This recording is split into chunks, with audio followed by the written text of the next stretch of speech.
86. Pengakuan Sunlong. Setelah diancam oleh Xiao Tian, Sunlong akhirnya terpaksa menjelaskan semua hal yang dia ketahui. Berdasarkan penjelasannya, Xiao Tian tak bisa merasakan kekuatan sebagai seorang dewa petarung dikarenakan oleh bola sinar hitam yang terus menyerap sebagian besar energi dewa milik Xiao Tian. Dia juga menjelaskan bahwa alasan dibalik hancurnya dua rantai ilusi yang mengikat kaki Xiao Tian ketika sedang tak terkendali, yaitu berkat bantuannya yang mengorbankan kultivasinya sendiri. Akibat dari mengorbankan kultivasi membuat tubuh Sunlong kembali ke versi mini seperti seekor kadal merah kecil yang tidak berdaya. Mendengar penjelasan Sunlong, Xiao Tian pun bertanya, "Kalau kau memang menolongku, kenapa tak bilang dari tadi? Kau bahkan berusaha lari dari pertanyaanku. Oh iya, bukankah kau juga pernah bilang kalau kau sudah bangkit sejak aku menatap mata mayat guruku? Lalu kenapa kau tak menunjukkan diri sejak waktu itu?" tanya Xiao Tian. "Bukan urusanmu." Sunlong memalingkan wajahnya ke arah kanan seperti seorang anak kecil yang sedang mencoba menyembunyikan sesuatu. "Tolong jawab pertanyaanku dengan benar," ucap Xiao Tian sambil mendekatkan tangan kirinya yang berlapis petir ke rantai perak yang mengikat Sunlong. Mendengar suara percikan listrik dari tangan Xiao Tian, Sunlong pun langsung mengeluarkan keringat dingin di sekitar dahinya diikuti dengan jantung berdegup semakin kencang karena merasa takut. Sunlong merasa takut karena tak ingin merasakan setruman listrik lagi. Semua rasa takutnya itu muncul karena tubuhnya yang sekarang belum bisa menahan setruman listrik sekecil apapun. Tubuhnya yang saat ini hanya bisa menahan serangan api yang tak terlalu panas. Sedangkan serangan elemen lain akan mampu membuatnya tersiksa. Sambil menatap Sunlong dengan tatapan mengancam, Xiao Tian berkata, "Kau yakin tak ingin menjawab pertanyaanku? Sial, bocah ini benar-benar tak memberiku pilihan lain," pikir Sunlong sambil mengepal kedua tangannya. "Cih, kau pikir kau bisa mengancamku?" ucap Sunlong sambil mencoba mengecoh Xiao Tian. Sunlong berusaha menipu Xiao Tian dengan bersikap seolah-olah tak takut terhadap listrik di tangan Xiao Tian. Sayangnya rencananya itu tak berjalan sesuai rencana. Xiao Tian terus mendekatkan tangan beri selimut listrik ke rantai perak tanpa mempedulikan ucapan Sunling. Sunlong pun semakin ketakutan dan tak bisa menahan diri lagi karena melihat Xiao Tian terus mendekatkan tangan yang berselimut petir itu ke rantai perak. Ditambah lagi Xiao Tian juga menatap Sunlong dengan serius tanpa rasa ragu sedikit pun. Ketika Xiao Tian hampir menempelkan tangannya yang berselimut petir, Sunlong pun menjadi semakin panik dan berkata, Iya, aku akan menjawab pertanyaanmu. Tapi tolong singkirkan tangan kirimu itu dulu," ucap Sunlong dengan wajah paniknya. Setelah mendengar jawaban Sunlong, Xiao Tian pun langsung menyingkirkan tangannya yang berselimut listrik dari rantai perak yang terhubung dengan leher Sunlong. Sunlong pun bernapas lega setelah Xiao Tian menyingkirkan listrik yang bisa menyetrumnya. Karena telah berjanji dan tak ada pilihan lain selain menjawab semua pertanyaan Xiao Tian, Sunlong pun menceritakan semua hal yang terjadi dari awal dia terbangun sampai rohnya terlempar keluar dari punggung Xiao Tian. Sunlong menjelaskan bahwa sebenarnya dia sudah bangkit sejak Xiao Tian menatap mata mayat Dewa Obat. Namun sebagian besar kemampuannya tersegel oleh kekuatan dari bola sinar hitam yang merasuki tubuh Xiao Tian. Berbagai cara telah dia lakukan untuk melepas segel hitam yang melingkar di lehernya. Namun semua usahanya tak membuahkan hasil sedikit pun. Karena kehilangan sebagian besar kekuatannya, dia tak bisa menghubungi Xiao Tian melalui telepati.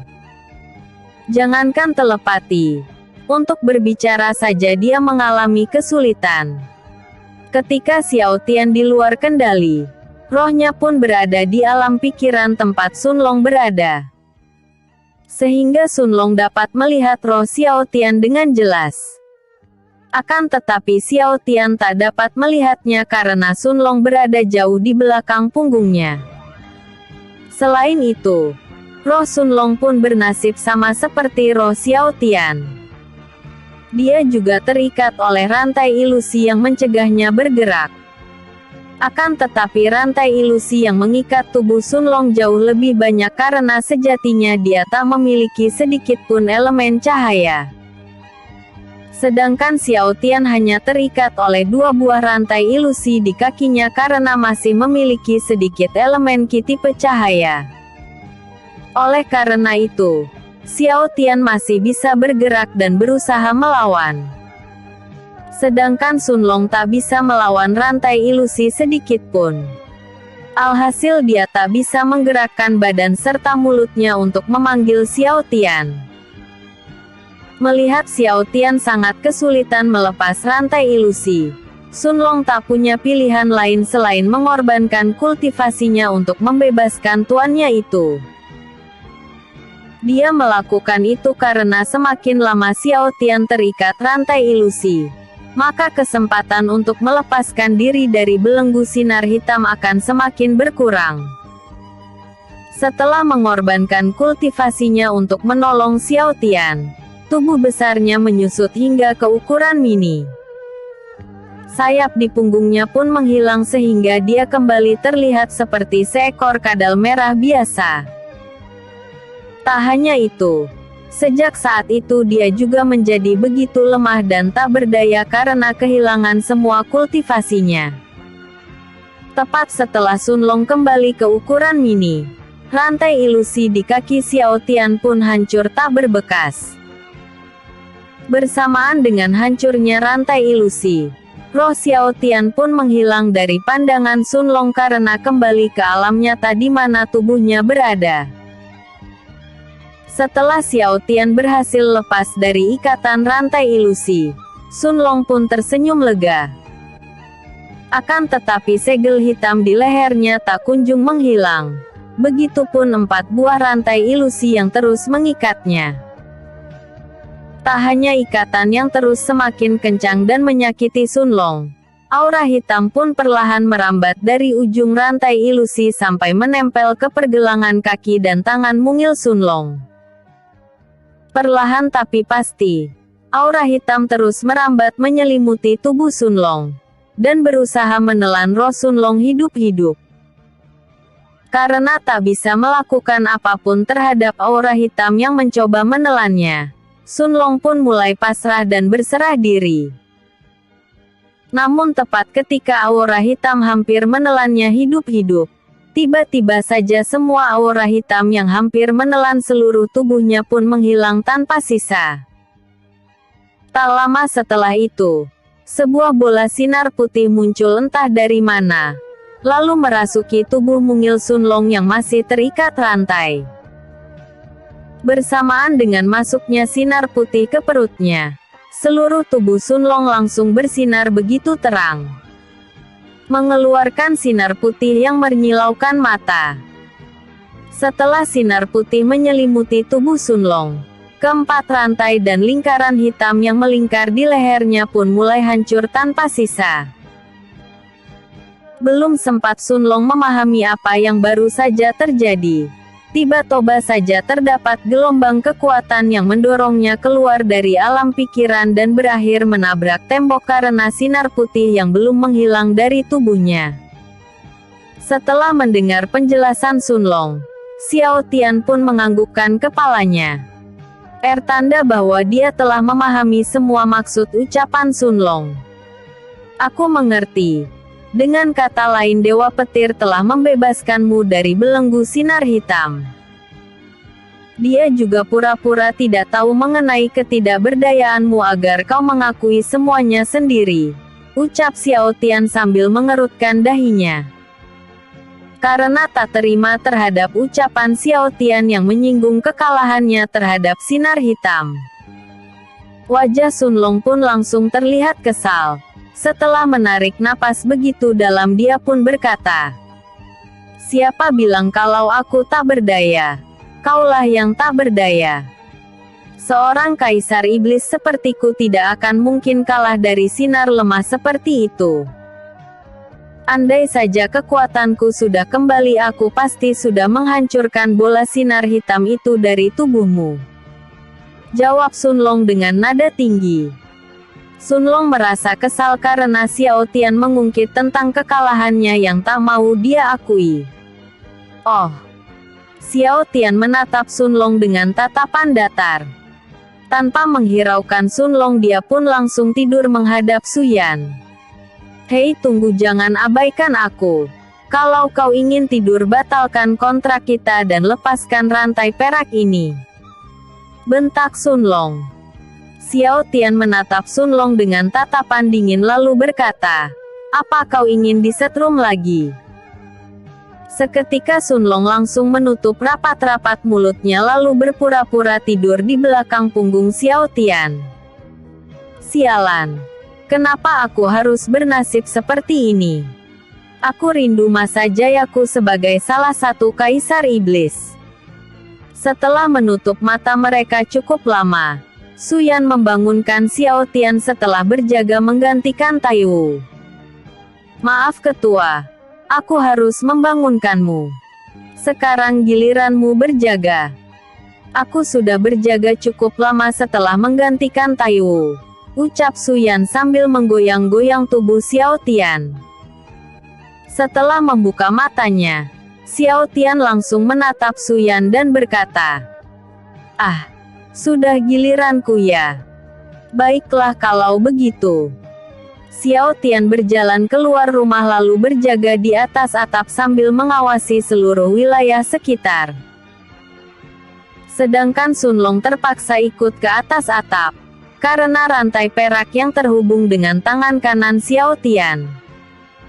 Sambil menatap ke atas langit yang penuh bintang, Xiao Tian berkata, "Sun Long, apakah kau bisa menganggapku sebagai teman mulai sekarang? Walau kita menghabiskan banyak waktu bersama, dan aku sering menolongmu saat kau dalam kesulitan. Bukan berarti kalau aku sudah mengakuimu sebagai temanku. Semua itu kulakukan karena kau adalah tuanku. Kita terikat oleh kontrak roh bela diri. Jika sesuatu yang buruk terjadi padamu, maka aku juga akan merasakan hal yang sama. Bahkan bisa merasakan 2 kali lipat dari apa yang kau rasakan. Ketika kau terluka parah akibat pertarungan yang sulit dimenangkan, maka aku juga ikut merasakan sakit yang luar biasa. Ketika kau kehilangan nyawamu, maka aku juga akan ikut menghilang dari dunia ini. Aku menolongmu selama ini bukan untuk lebih dekat denganmu, atau bahkan ingin menjadikanmu sebagai temanku, melainkan untuk menyelamatkan nyawaku sendiri. Ketika kontrak di antara kita telah berakhir atau menghilang, maka hubungan kita akan berakhir saat itu juga. Aku masih sama seperti yang dulu, tidak akan pernah mau menganggap manusia sebagai temanku lagi. Sudah cukup bagiku merasakan pengkhianatan yang dilakukan oleh manusia terhadapku." Sun Long mengerutkan dahinya dan mengepalkan kedua tangannya. Wajahnya terlihat sangat kesal dan kecewa. Dia teringat oleh masa kelamnya di mana semua keluarga serta teman satu rasnya telah dibasmi habis oleh para pembasmi iblis yang telah dia anggap sebagai temannya sendiri. "Aku mengerti alasanmu masih meragukan manusia. Tapi jangan khawatir, aku tak akan memaksamu mengakuiku sebagai temanku." Xiao Tian tersenyum memandang Sun Long. Melihat senyuman tulus Xiao Tian, Sun Long pun dipenuhi dengan pikiran yang membingungkan. Dia tahu kalau Xiao Tian berbeda dengan kebanyakan manusia. Namun, Traumanya terhadap pengkhianatan seorang teman kepercayaannya membuatnya masih meragukan senyum tulus Xiao Tian. Dia tak mau berteman dengan manusia karena tak ingin merasakan lagi sakitnya dikhianati. Aku tak boleh ragu lagi. Tak ada manusia yang bisa dipercaya. Semua manusia sama saja. Dan Xiao Tian merupakan salah satu dari mereka. Chapter 187. Malam yang menjengkelkan. Terhitung 15 menit sejak tiba waktu Xiao Tian berjaga di atas atap untuk mengawasi wilayah sekitar. Sun Long telah tertidur di samping kiri tuannya tanpa merasakan bahaya sedikit pun. Malam yang cukup tenang. Semoga saja semua terus seperti ini hingga aku sampai laut bagian barat, ucap Xiao Tian sambil memperhatikan sekitar. Dia bernapas lega sambil melirik ke kanan dan ke kiri selama beberapa menit untuk mengawasi keadaan sekitar. Setelah merasa cukup aman, dia pun berhenti menengok ke kanan dan ke kiri. Di malam yang dia rasa cukup tenang, Xiao Tian berniat untuk berkultivasi tanpa mengendorkan sedikit pun kewaspadaannya. Ketika dia baru memejamkan matanya untuk melakukan proses kultivasi kenaikan tingkat, dia merasakan sebuah kekuatan jahat sedang mengawasi entah dari mana. Demi memastikan hal tersebut, Xiao Tian membangunkan Sun Long yang tertidur lelap di sampingnya. Sambil menggoyangkan tubuh Sun Long, dia pun berkata, "Hei, apakah kau merasakan hawa jahat yang sedang mengawasi dari suatu tempat? Jangan ganggu tidurku. Aku tak merasakan apapun. Jika memang ada musuh, aku pasti terbangun karena tingkat kepekaanku terhadap hawa negatif sangatlah tinggi." Sun Ling begitu yakin dengan indera keenamnya. Dia lupa kalau saat ini dia hanyalah kadal kecil yang tak bisa merasakan sesuatu yang tersembunyi. Karena merasa yakin dengan kemampuannya, Sun Long kembali tertidur di samping Xiao Tian. Meski Sun Long terlihat tenang, Xiao Tian tak bisa tenang. Karena instingnya mengatakan kalau akan ada sesuatu yang mengincar kematiannya. Karena merasa risih dengan perasaan was-was yang dia alami saat itu, akhirnya Xiao Tian kembali melirik ke kanan dan ke kiri sambil memutar tubuhnya agar bisa melihat keadaan di segala arah. Setelah melirik ke kanan, dia melihat sebuah tombak hitam yang melesat begitu cepat dari atas puncak tebing. Tombak hitam itu melesat tepat menuju ke arah punggung Xiao Tian. Tombak tersebut dilemparkan dari tebing yang berjarak 80 kaki dari rumah buatan Xiao Tian dan dilemparkan di titik buta miliknya.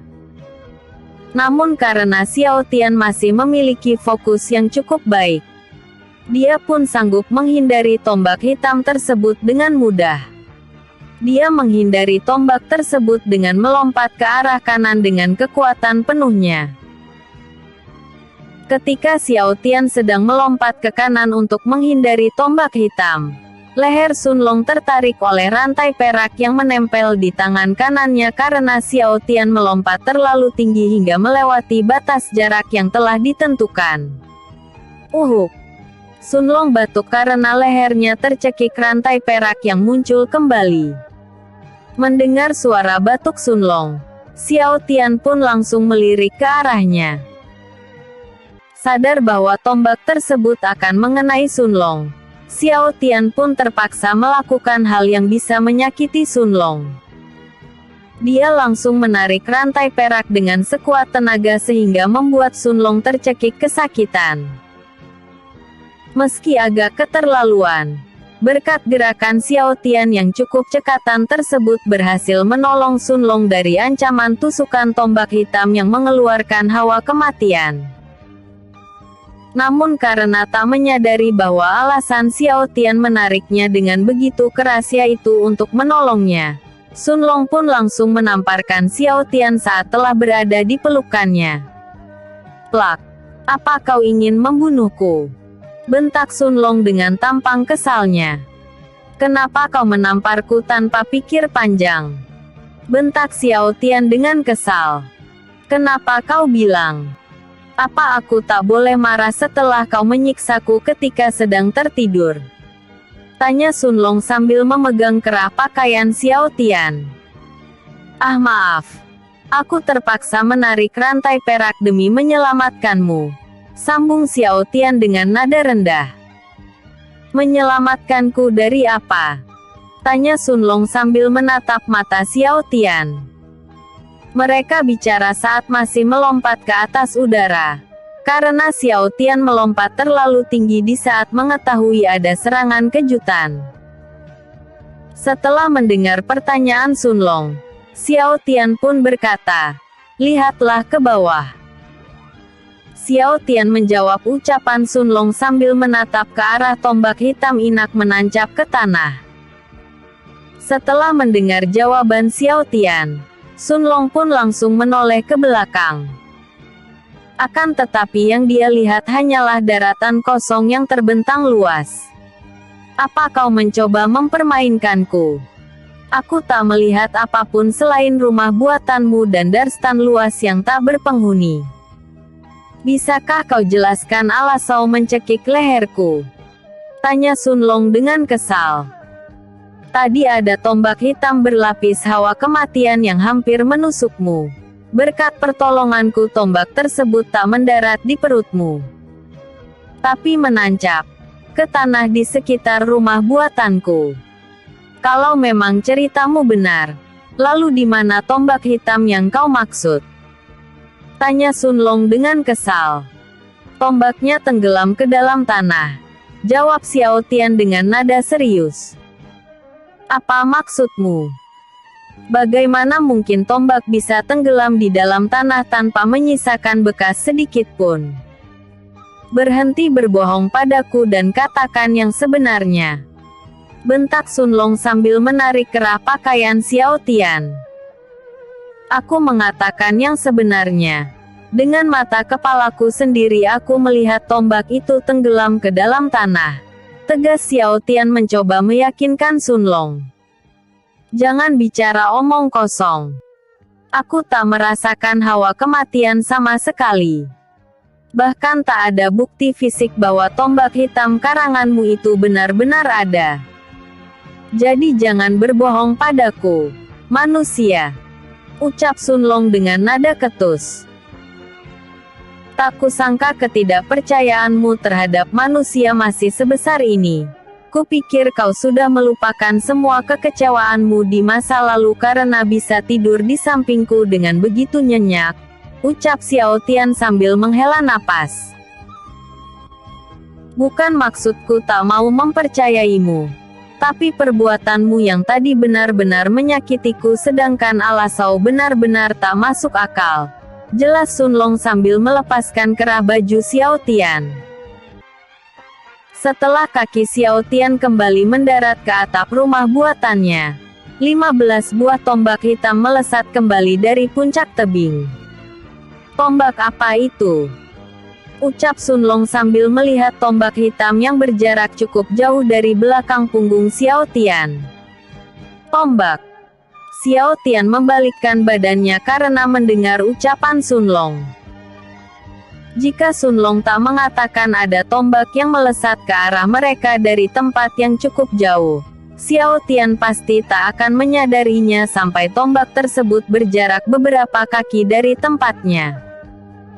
Berbeda dengan tombak yang pertama, 15 tombak itu berlapis asap beracun yang sangatlah kuat. Meski tak tahu bahwa asap hitam yang menyelimuti tombak itu sangatlah beracun, Sun Long merasa tidak enak dan langsung memanjat ke pundak kanan Xiao Tian sambil memegang bajunya dengan begitu erat. Berhati-hatilah. Aku merasakan hal buruk akan terjadi jika kita membiarkan tombak-tombak itu mengenai tubuh kita. Aku sudah memegang pakaianmu dengan erat. Sekarang cepat menyingkir dari tempat ini. Ucap Sun Long dengan wajah panik. Meski mengetahui maksud ucapan Sun Long, Xiao Tian tak bisa menyingkir begitu saja. Dia teringat dengan tombak hitam yang pernah membuat siluman rusa mengamuk. Meski tak berselimut asap hitam seperti tombak yang ia lihat saat ini, Xiao Tian paham betul bahwa tombak-tombak itu cukup berbahaya. Dia menjadi semakin gelisah setelah menyadari bahwa tombak-tombak hitam itu mengarah lurus ke tempat semua orang tertidur pulas. Sadar bahwa tombak-tombak tersebut diarahkan ke atap rumah, Xiao Tian pun berencana menahan tombak-tombak tersebut dengan membuat dinding tanah yang menjulang tinggi dari tempat yang agak jauh dari rumah buatannya. Dengan nada keras Xiao Tian mengangkat telunjuknya sambil berkata, "Teknik pengendali tanah, perisai tanah." Tepat setelah Xiao Tian mengucapkan mantranya, sebuah dinding tanah yang menjulang tinggi muncul menghalangi tombak-tombak itu. Jarak dinding tanah itu sekitar 70 kaki dari rumah buatan Xiao Tian. Akan tetapi tombak-tombak hitam itu menembus dinding tanah dengan begitu mudah layaknya sebuah roh. Setelah melihat tombak-tombak itu menembus perisai tanahnya, Xiao Tian pun membuat 10 lapisan perisai tanah untuk menahan tombak-tombak tersebut. Akan tetapi semua usahanya itu percuma. Tombak hitam bersifat seperti sebuah roh, yaitu bisa menembus benda mati dan mampu merasuki makhluk hidup. Karena sifatnya itu, tombak-tombak hitam itu terus melewati perisai tanah buatan Xiao Tian seperti tak ada hambatan sama sekali. Karena sadar perisai tanahnya tidak berguna, Xiao Tian pun mencoba menahan tombak-tombak tersebut dengan tekniknya yang lain. Dengan nada lantang dia pun berkata, "Teknik pengendali angin, badai angin ribut." Seketika sebuah hembusan angin yang begitu kencang melesat dengan cepat mendekati semua tombak-tombak hitam. Namun semua tombak tersebut tak terhentikan. Tombak-tombak itu menembus badai angin yang begitu kencang dengan begitu mudah. Karena tak ada pilihan lain, Xiao Tian pun mencoba membangunkan sekuat temannya melalui telepati. "Semuanya bangunlah. Ada serangan. Jika kalian terus tertidur, mungkin tombak hitam akan mengenai kalian dan membuat kalian semua mengamuk." Karena merasa tak ada respon dari teman-temannya, Xiao Tian terpaksa mencoba menahan tombak-tombak tersebut dengan menggunakan tangan kosong. Tepat saat tombak-tombak itu belum menyentuhnya, Dewa Petir muncul secara tiba-tiba di hadapan Xiao Tian. Karena Dewa Petir menghadap ke arah tombak-tombak tersebut, Xiao Tian hanya bisa melihat punggung Dewa Petir. Dengan menggunakan petir putih, Dewa Petir menghanguskan 15 tombak hitam dengan begitu mudah. "Dasar payah! Apa kau ingin menghabisi semua temanmu? Jika kau menyentuh tombak-tombak itu sedikit saja, maka kau akan kehilangan kendali atas dirimu." Keretakan pada gelang dewa sudah cukup parah. Jika kau mengamuk lagi maka tak ada yang bisa menolongmu. Jika kau mengamuk saat gelang dewa telah hancur, maka satu-satunya takdir yang akan kau hadapi adalah mati di tanganku. Setelah menghanguskan tombak-tombak hitam, Dewa Petir menyambarkan petir putih bertegangan tinggi dari atas langit. Petir-petir itu diarahkan kepada orang yang mengeluarkan tombak hitam di puncak tebing. Jeder. Saking ganasnya serangan yang Dewa Petir lancarkan, tebing yang sebelumnya menjulang begitu tinggi lenyap dalam sekejap mata. Tak hanya menghilang dari pandangan semua orang, tebing tersebut juga berubah menjadi jurang tak berdasar. Dari dalam jurang tersebut keluar asap putih yang begitu tebal, menandakan bahwa jurang itu sangatlah panas hingga mengeluarkan asap putih. Melihat keganasan kekuatan Dewa Petir, Xiao Tian pun hampir kehabisan kata-kata. Sambil menatap punggung Dewa Petir yang terlihat begitu lebar dan gagah perkasa, Xiao Tian dan Sun Long berkata, "Hei, hebat. Tak kusangka. Ternyata dewa kampret ini memiliki kekuatan sedahsyat ini," pikir Sun Long sambil menatap punggung dewa petir. "Aku yakin orang misterius itu tak akan bisa bertahan hidup setelah terkena petir sedahsyat itu," ucap Xiao Tian dengan jantung yang berdegup kencang. Setelah mendengar ucapan Xiao Tian, dewa petir pun langsung berkata, "Benar sekali. Jika dia terkena langsung sambaran petirku yang tadi seharusnya dia telah tiada. Tapi sayangnya dia berhasil lolos dengan mengaktifkan gulungan teleportasi tepat sebelum petir putih menyambarnya," jawab dewa petir dengan nada serius. Setelah mendengar ucapan dewa petir, Xiao Tian pun berkata, "Begitu ya, sayang sekali. Ngomong-ngomong, kenapa kau ada di sini? Bukankah kau sedang menemui istrimu di kerajaan petir?" tanya Xiao Tian sambil menatap punggung dewa petir. "Ya benar. Aku pun memiliki pertanyaan yang sama seperti Xiao Tian.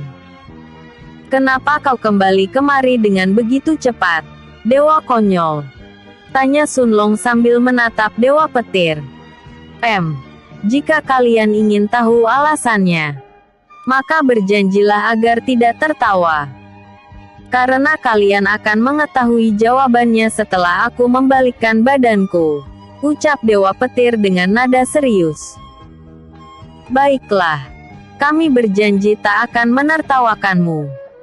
Cepat katakan apa alasanmu kembali kemari," sambung Sun Long dengan nada kesal. Setelah mendengar ucapan Sun Long, dewa petir langsung membalikkan badannya. Saat itu pula Xiao Tian dan Sun Long dapat melihat jelas wajah dewa petir. Kedua matanya membiru seperti habis dipukuli. Kedua pipinya terlihat bekas tamparan yang berwarna merah gelap. Tanpa perlu dijelaskan, Xiao Tian mengerti bahwa dewa petir pasti telah dimarahi habis-habisan oleh istrinya. Sejak melihat wajah babak belur dari dewa petir, kekaguman Sun Long dan Xiao Tian seketika menghilang. Mereka langsung tak bisa menahan tawa mereka. Sambil menunjuk ke arah dewa petir, Sun Long berkata, Apa yang terjadi denganmu, dewa konyol?"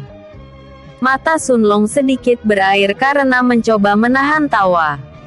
Xiao Tian tak sanggup berkata apapun karena mencoba menahan tawanya. Ketika dewa petir ingin menjawab pertanyaan Sun Long, mereka berdua tertawa begitu lepas karena tak bisa menahannya lagi. Karena kesal menjadi bahan tertawaan mereka, dewa petir pun memukul kepala mereka. Dengan nada kesal dia berkata, "Bisakah kalian berhenti tertawa?" Maaf, ucap Sun Long dan Xiao Tian sambil memegang kepala mereka yang telah benjol. "Seperti yang kalian ketahui, aku telah pergi menemui istriku. Aku juga telah menjelaskan alasan di balik kepergianku. Namun aku berakhir begini dan harus melanjutkan kewajibanku sebagai pembimbingmu," jelas dewa petir. Beberapa jam yang lalu, dewa petir telah sampai di kerajaan petir. Dia pergi ke sana untuk menemui istrinya. Keadaan kerajaan petir saat itu telah membaik. Semua bangunan telah diperbaiki oleh Dewi Petir setelah terbangun dari pingsannya. Ketika Dewi Petir sedang sendirian di sebuah gang sepi, dewa petir mendekati istrinya tersebut. Namun bukan sambutan yang dia dapatkan, melainkan sebuah tamparan di kedua pipinya, dan 2 buah kepalan tangan yang dilancarkan ke arah matanya. "Plak-plak buk-buk. Kemana saja kau selama ini?"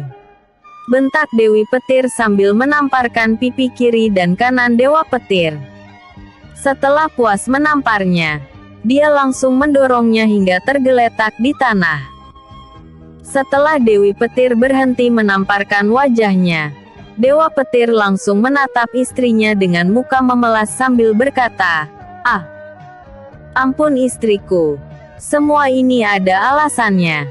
Alasan? Alasan apa lagi ha?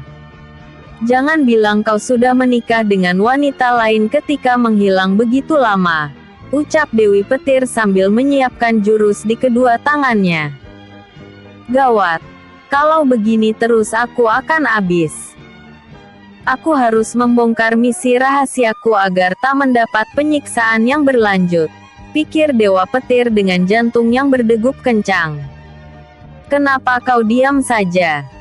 Kau benar-benar ingin merasakan siksaan dariku? Tanya Dewi Petir. Ampun istriku. Sebenarnya ada alasan di balik kepergianku. Dan Kaisar Langit terlibat dalam semua itu. Belum sempat Dewa Petir menyelesaikan kalimatnya, Dewi Petir berkata, Kaisar Langit. Ya, ini ada hubungannya dengan tugas yang dia berikan, sambung Dewa Petir dengan nada serius. Setelah istrinya mulai tenang, Dewa Petir menjelaskan semua alasan kepergiannya. Dia juga menjelaskan mengenai tugas dari Kaisar Langit untuk membimbing Xiao Tian menjadi seorang dewa obat. Namun bukannya sebuah pengertian yang dia dapatkan. Dewi Petir malah menamparnya kembali dengan begitu keras sambil berkata, Kau ini bagaimana? Dapat tugas untuk melindungi seorang calon dewa, malah ditinggal begitu saja. Bagaimana kalau dia dalam bahaya dan tewas ketika kau pergi? Tapi, aku merindukanmu, ucap Dewa Petir dengan mata berkaca-kaca. Tak ada kata tapi.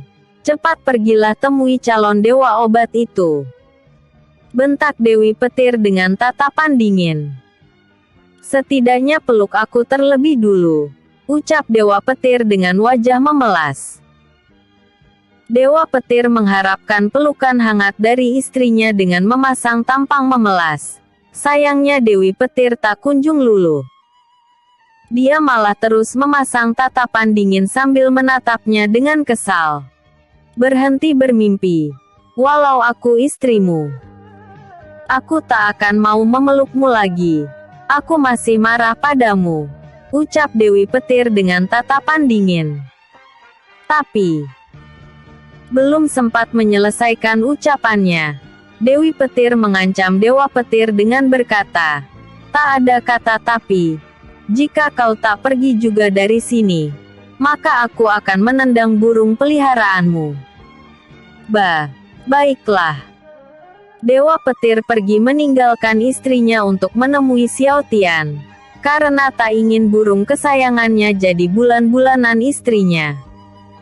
Sekarang, Xiao Tian dan Sun Long telah mendengar semua penjelasan Dewa Petir. Dari awal hingga akhir mereka berusaha menahan tawa agar Dewa Petir menceritakan pengalamannya secara tuntas. Namun semua usaha mereka gagal total setelah mendengar kata yang menurut mereka memiliki makna lain yang cukup mengocok perut.